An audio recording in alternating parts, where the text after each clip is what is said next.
नमस्कार मित्रांनो, लिस्बन पोर्चुगलवरून तुमचं स्वागत करतो एका नवीन व्हिडिओमध्ये।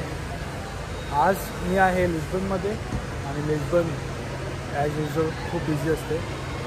आज मी आलो आहे त्यांच्या सगळ्यात जुन्या चर्चमध्ये, सेंट अँथनी चर्च, आणि मी तुम्हाला दाखवणार आहे Saint Anthony church, Saint Anthony chapel. तर मग लेट्स गो।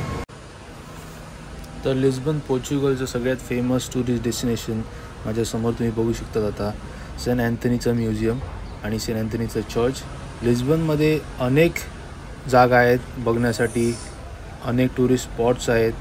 ही सिटी डोंगरावर आहे म्हणून वरचा डोंगरावरचा व्ह्यू आणि नंतर त्यांची केबल कार हे सगळं खूप पॉप्युलर आहे। पॅलेसेस पण आहेत तिकडे, पण हे सेंट अँथनीचं म्युझियम माझ्यासमोर आहे ते खूप पॉप्युलर आहे। तर मित्रांनो, एक गोष्ट खूप इम्पॉर्टंट आहे, एक टाईम जो चर्चकडे पॉवर होता पोर्चुगलमध्ये तो आता नाही आहे। आता चर्च फक्त एक टाईम चर्च गव्हर्न करत होतं पोर्चुगल, पण आता पोर्चुगलमध्ये गव्हर्नमेंट आहे प्रॉपर आणि चर्चकडे एवढा पॉवर नाही आहे। आणि त्यांचे जे जेजुइट्स आहेत, त्यांचे जे मिशनरी आहेत, त्यांच्याकडचा पण पॉवर गव्हर्नमेंटने काढून घेतलेला आहे। पाठीत तुम्ही बघू शकतात, हे त्यांचं मेन चर्च आहे, त्याने म्युझियमसारखं बनवलेलं आहे आणि तिथे जायला आतमध्ये एंट्री असते। पण मी अँथनी तुम्हाला चॅपल दाखवणार आहे, त्याच्यानंतर तुम्हाला एक सेंट अँथनी चर्च पण आहे बाजूला आणि एक अंडरग्राऊंड चॅपल आहे जिथे सेंट अँथनीने स्वतःने लास्ट मोमेंटला प्रेयर केली। तर मग तर इकडे पण ह्यांच्या बाहेर, चर्चच्या बाहेर पण गरीब लोक बसतात। आणि हे चर्च जे आहे ते 1500 साली काहीतरी 1560 ह्या टायमात बांधलेलं चर्च आहे, खूप जुनं आहे आणि टुरिस्ट आज पण इकडे भरभरून येतात। चर्चला लागूनच अंडरग्राऊंड एक चॅपलसारखं आहे, तिकडे स्वतः सेंट अँथनी जन्मलेले आणि तिकडे त्यांनी लास्ट मोमेंटला प्रार्थना पण केलेली। तर हे चर्चला लागूनच एकदम खाली, ते पण मी तुम्हाला दाखवणार आहे। आता चर्च थोडं आतमधून बघूया।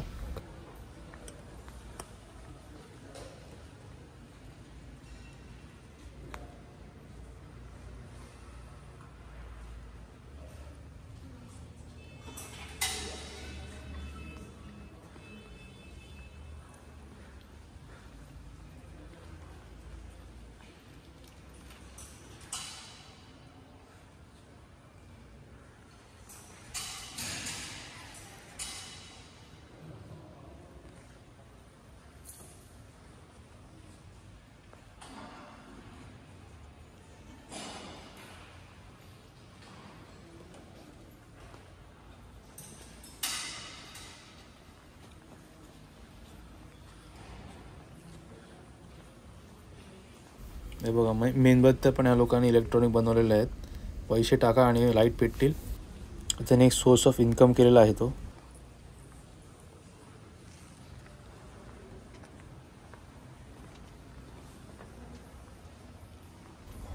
आता इकडून मी खाली जाणार आहे, मी तुम्हाला चॅपल सांगितलेलं तेच चॅपल इकडून खाली आतमध्ये गेल्यावर। आता हे त्यांची जागा आहे जिकडे सुव्हिनियर्स वगैरे विकतात, ते चर्चचे सेंट अँथनीचे स्टॅच्यू, पुस्तकं असं सगळं विकतात।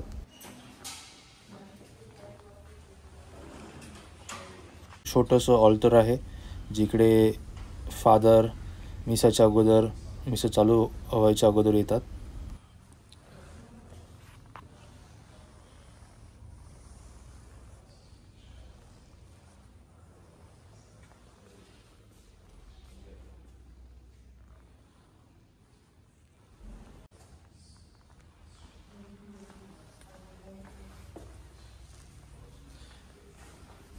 आता इकडे खाली गेलं की चॅपल आहे, म्हणजे अंडरग्राऊंड जायला लागते चॅपल बघण्यासाठी। आणि इकडे सेंट अँथनी जन्मलेले पण आणि लास्ट मोमेंटला प्रार्थना पण केलेली।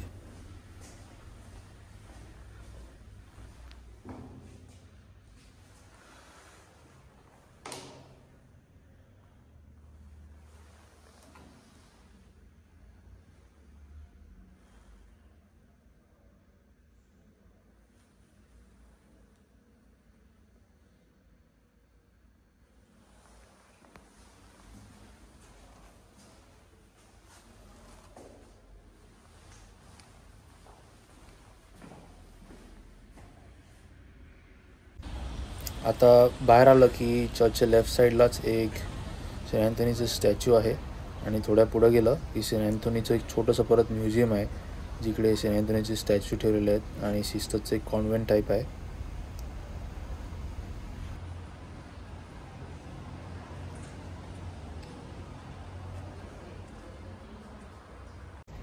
तर पहिला पण मी तुम्हाला सांगितलेलं की हे लोक चर्चमध्ये एवढे जात नाही, पण चर्चमधून पैसा कसा कमावता येईल, चर्चमधून रेव्हेन्यू कसा जनरेट होईल ते लोक बघतात. म्हणून चर्चच्या बाजूला पण त्या लोकांनी रेस्टॉरंट, बार हे सगळं चालू केलेलं आहे.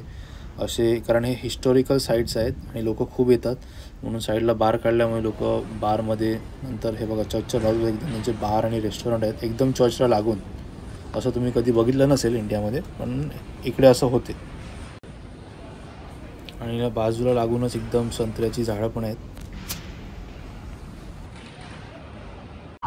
तर पोर्चुगल खूप फेमस टुरिस्ट डेस्टिनेशन्स आहे, म्हणून खूप लोक येतात. आणि रेस्टॉरंट्स, बार इकडे आले तर तुम्हाला खूप पैसा घेऊन यायला लागेलच, कारण खर्च खूप होतो इकडे. आणि आपल्या इकडे जास्त स्टुडंट्स हे बघा इकडे बाहेर असे उभे असतात, रेस्टॉरंटच्या बाहेर. हे लोक जास्त करून असेच कामं करतात. आता हा ह्यांचा फेमस ब्रिज आहे आणि हा रेप्लिका आहे. अमेरिकेमध्ये पण असा एक ब्रिज आहे त्यांचं, त्यांनी कॉपी करून एक बनवलेला आहे. तर मित्रांनो, आजचा व्हिडिओ हा कसा वाटला आहे नक्की सांगा. मी तुम्हाला भेटतो एका नवीन व्हिडिओमध्ये लवकरच. तोपर्यंत तुम्ही काळजी घ्या.